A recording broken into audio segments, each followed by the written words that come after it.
Gunting o bato, anong napili mo? Matatapatan mo ba itong aking munting sandata? Gunting, bato, Pebrero 1922, nahaharap ang bansa sa isang krisis ng prinsipyo. Ang partido ni Manuel Quezon ay nahahati.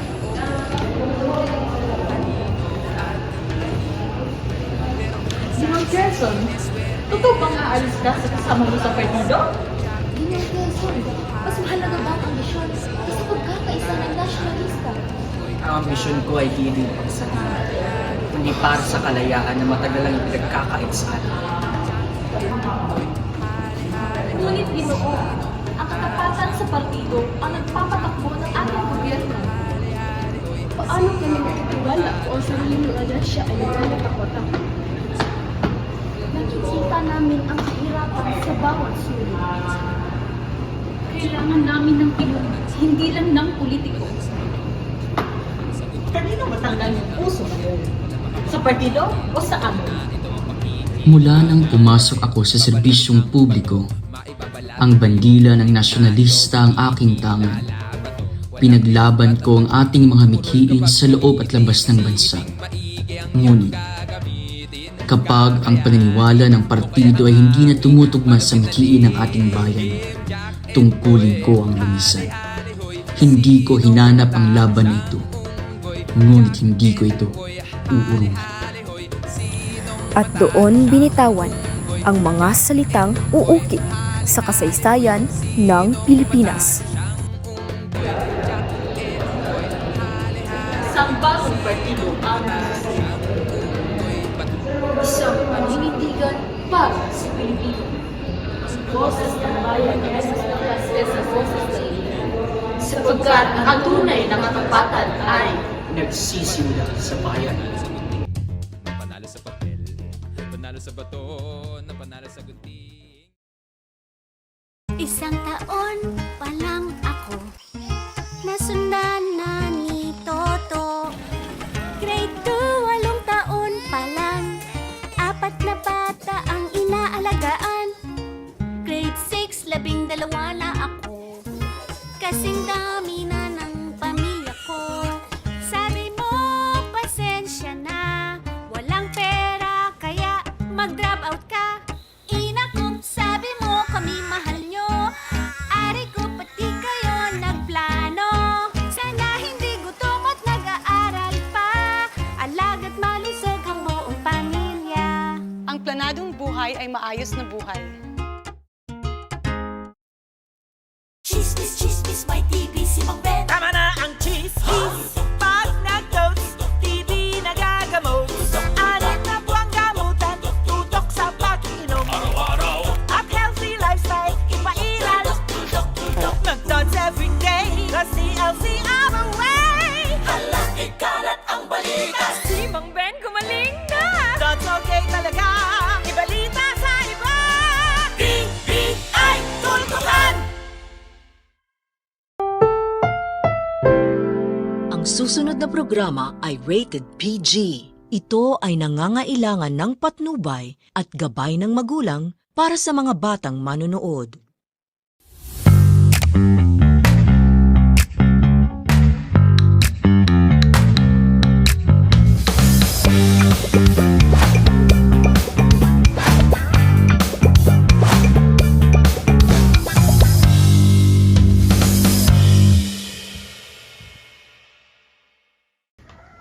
Good morning, Philippines. Good morning, Baiso MC. And good morning to my co-host, Charles. So imagine yourself standing in a packed Manila Hall in 1922 under the American colonial shadows. So as Manuel of Quezon thunders, my loyalty to my party ends where my loyalty to my country begins. So welcome to Patriotism Over Party, Quezon's timeless stand.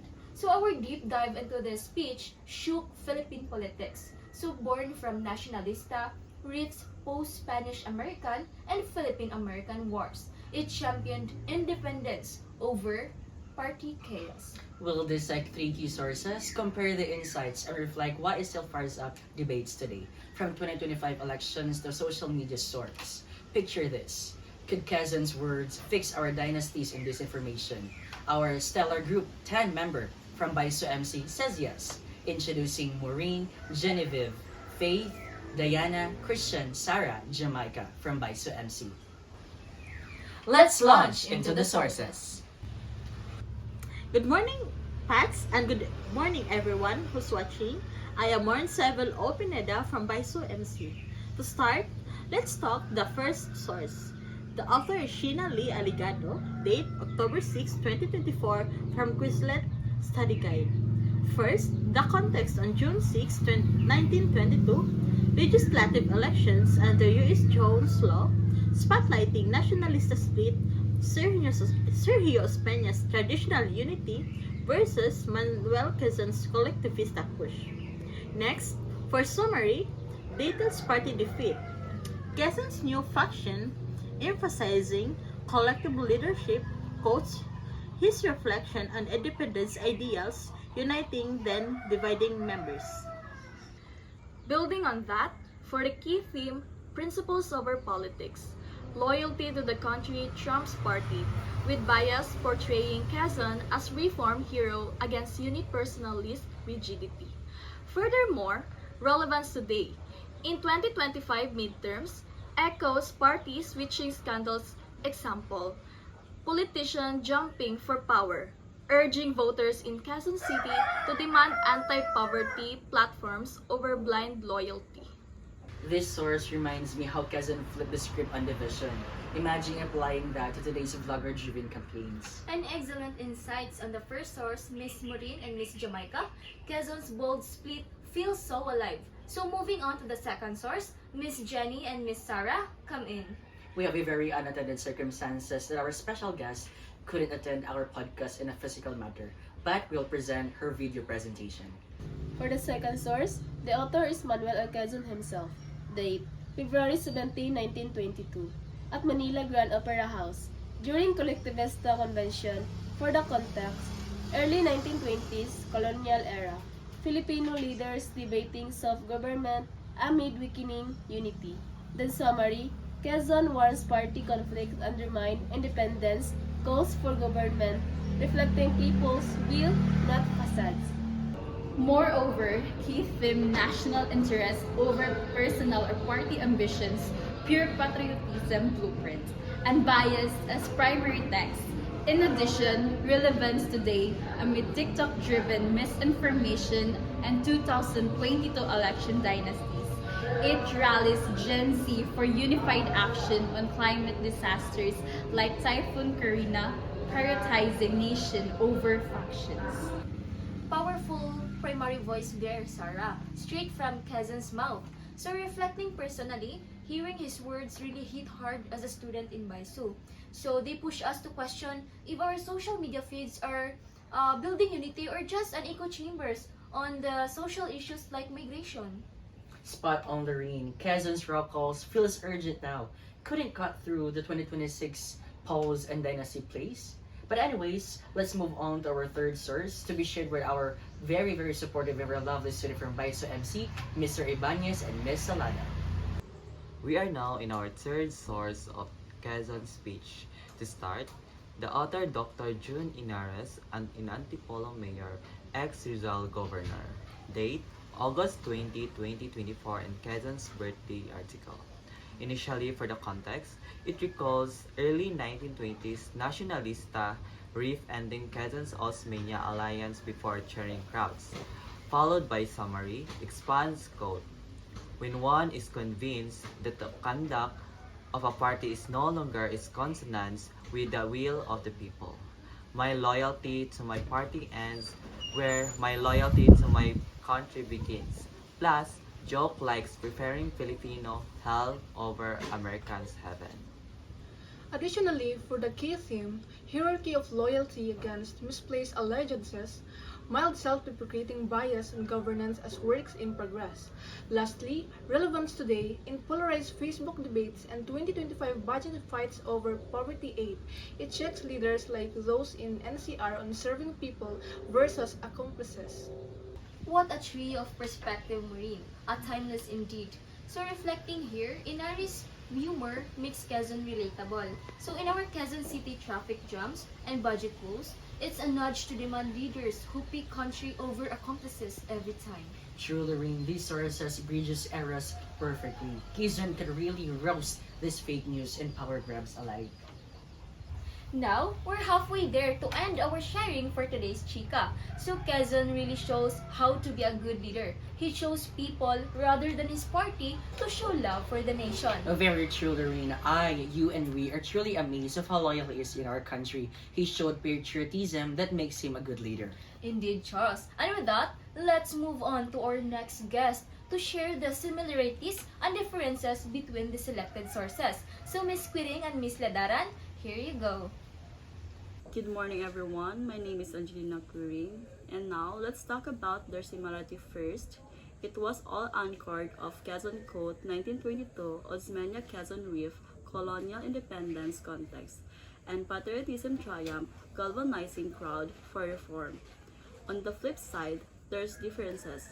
Allegado structure election overview, second analysis, Quezon fiery primary rhetoric, Pinares, anecdotal, humorous 2024 lens with older stories from Rizal.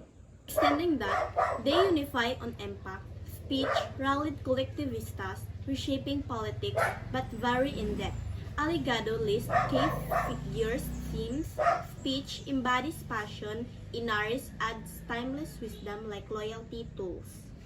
Now, turning to influence, these sources transform Philippine history from dry dates to vivid lessons, revealing 1922 schism as a geological cradle for 1935 Commonwealth, influencing post-World War II party evolutions and independence ethos. Building further by blending analysis, original words, and modern ties, they show how Quezon stand countered colonial device, fostering unity that echoed in 1946 flag raising. In essence, they deepen grasp of democracy roots, highlighting principles over personalities in turbulent times. Ultimately, influence persists, shape views on media literacy as sources swarm against ambition-fueled grits. Very well stated, the comparison and differences from our guest. Thank you very much. So moving on to the exciting part for our chika, the conclusion. First up, takeaways in Quezon's speech marked in 1922 pivot country loyalty over party. Collective versus unipersonal leadership, rallying reform and amid colonial strife. Sources affirm its rule in independence momentum. To sum up, collectively, they underscore patriotism power to heal divides, laying groundwork for a Philippine political thought. Reflecting now today, amid poverty gaps and digital echo chambers, Quezon challenged us to audit loyalties for the nation's true will. Similarly, his timeless stand inspires educators, students, and leaders to build genuine democracy, not facades. As hosts, we reflect on Quezon's words, born in division, unite as still a beacon for Filipino resilience against modern political noise. Precisely, let's carry this hierarchy of loyalty forward in our daily lives and votes.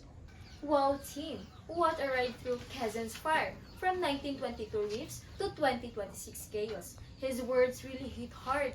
My loyalty to my party ends where my loyalty to my country begins. So patriotism over party, timeless stand. Totally true, Lorraine. Thanks from our team from the BISO MC for our takeaway. Audit your loyalty spats in Tagbilaran City traffics or election lines. Bayan muna. So for our next episode, how Quezon's vibe crashes modern dynasties. So like, subscribe, and share your thoughts, party or patriotism. Thanks for tuning into our podcast. Until we meet next time. See ya.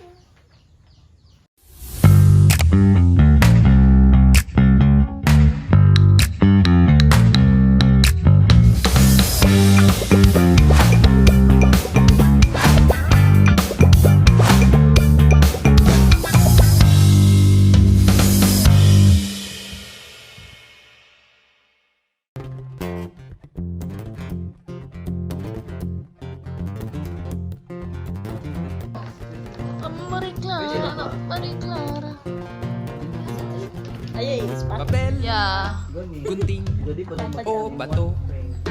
Anong napili mo? Ay, ano na na to? Matatapatan mo ba itong aking munting sandata? Gunting, bato, o papel?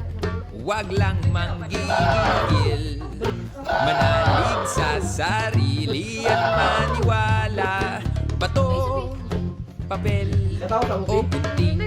Sige na, go. Talino at Good galing. morning, Philippines. Pero minsan sineswerte ang basa. Jack and Boy, hale-hale hoy. Sinong matalo siyang unggoy? Jack and Boy, hale-hale hoy. Sinong matalo siyang unggoy? Jack and Boy, hale-hale hoy. Sinong matalo siyang unggoy? Jack and Boy, hale-hale hoy. Sinong matalo siyang unggoy? Papel, Pack, Manila. panalo sa bato. Cool. Panalo sa gunting. Sorry. Panalo sa papel. Panalo sa bato. Panalo sa gunting. Good morning, Panalo sa Pats. papel. And good Panalo sa bato. Good morning, Panalo sa gunting. Gugupitin ang papel. Wala makapagpipigil. Iba mo na ito ang pakikinabangan. Papel. Babalutin ang bato. Maibabalat kayo. Di mo na ito makikilala. Bato. Walang binatbat ang gunting. Mapupurol kapag piliting. Isiping maigi ang iyong gagamitin.